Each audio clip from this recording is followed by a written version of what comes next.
Эх оны төсвийг эцэслэн баталлаа. Улсын их хурлын дэд даргаар сонгогдсон Батэрдэн улсын их хурлын даргын үүргийг төр давхар гүйцэтгэнэ. Амар сайхны оронд ганхуйг онцгой байдлын асуудлыг эрхлэнэ. Улсын бүртгэлийн ерөнхий газрын даргаар даваа нэм ажиллана. 3 ихэр хүүхдээр бүл нэмсэн гэр бүлийг 2 өрөө байраар нэлааллаа. Автобусны хөдөлгөөнд саад учруулахын тулд улаан үдчүүдийг заасан гудамжаар зорчихгүй байхыг хүслээ. Ice Global-ийн цөөн хормын мэдээ эхэлж байна. Улсын их хурлын чуулганаар 96 гишүүний 69 буюу 71.9% нь дэмжснээр эх оны төсвийг эцэслэн баталлаа. Төсвийн төсөлд багш, эмч, эмнэлгийн ажилтан болоод ахмадын тэтгэвэр, мөн хөгжлийн бэрхшээлтэй хүний тэтгэвэр, хүүхдийн амжиргааг дэмжих тэтгэмжийг нэмэхэд зориулан нийт 969 сая орчим төгрөгийг нэмж тусгажээ.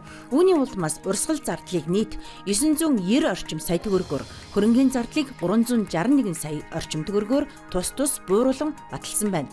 Тухайлбал шинээр хэрэгжүүлэх тоног төхөөрөмжийн санхүүжилтийг 50%, зам тээврийн салбарын төслүүд болон хөгжлийн 2026 оны төлөвлөгөөнд тусгагдаагүй хөрөнгө оруулалтын төсөл, арга хэмжээг эренбэлэн зардлыг бууруулжээ. Эдгээр өөрчлөлтөөр төсвийн тэнцвэржүүлсэн орлого 31 их 930 тэрбум төгрөг буюу дотоодын нийт бүтээгдэхүүний 32.2%, тэнцвэржүүлсэн тэнцлийн алдагдал 1 их 50 тэрбум төгрөг буюу дотоодын нийт бүтээгдэхүүний 1%-тай тэнцүү байхаар тогтжээ.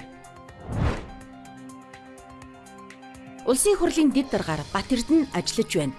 Үндсэн хуулийн цэцэс дэд дарга булган туяаг үндсэн хуульд зөрчсөн гэж дүгнсэн учраас чуулганы нэгдсэн хуралдаанаар хуралдаанд оролцсон 99 гишүүний 66-нд буюу 66.7% саналаар булган туяаг албан тушаалаас нь огт зөрүүлж, түүний оронд 78 гишүүний 100% саналаар Батэрднийг сонгосон.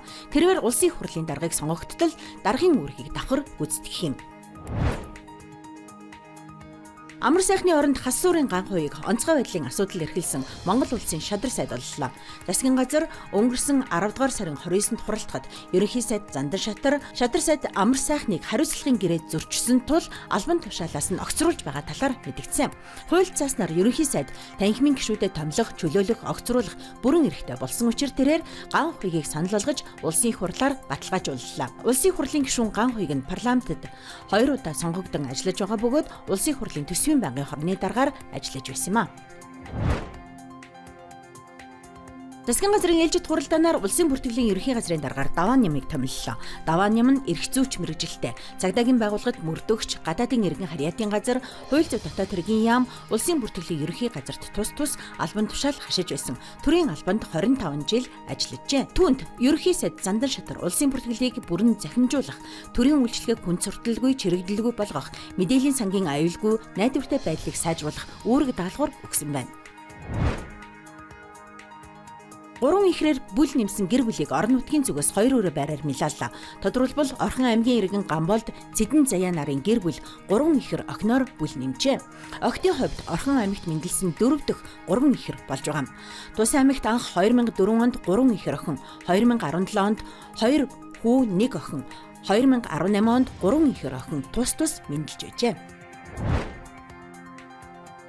Автобусны хөдөлгөөнд саад учруулахгүй тулд улаан үдчүүдийг Коммунистическая нэртэй гудамжаар зорчихгүй байхыг хүслээ. Хотын инженерийн шугамд сүлжээг шинжилж байгаатай холбоотойгоор автобусны зорчих хөдөлгөөнд өөрчлөлт орсон байна. Тухайлбал Советская буудлаар өдөрт 230 автобус илүү зорчдог болж 15 чиглэлээр нэмэгдэжээ. Буудлал дээр хүний хөл хөдөлгөөн эрс ихсэж байнга төвжрэл болоод шахацалдаан үүсдэг болсон байна.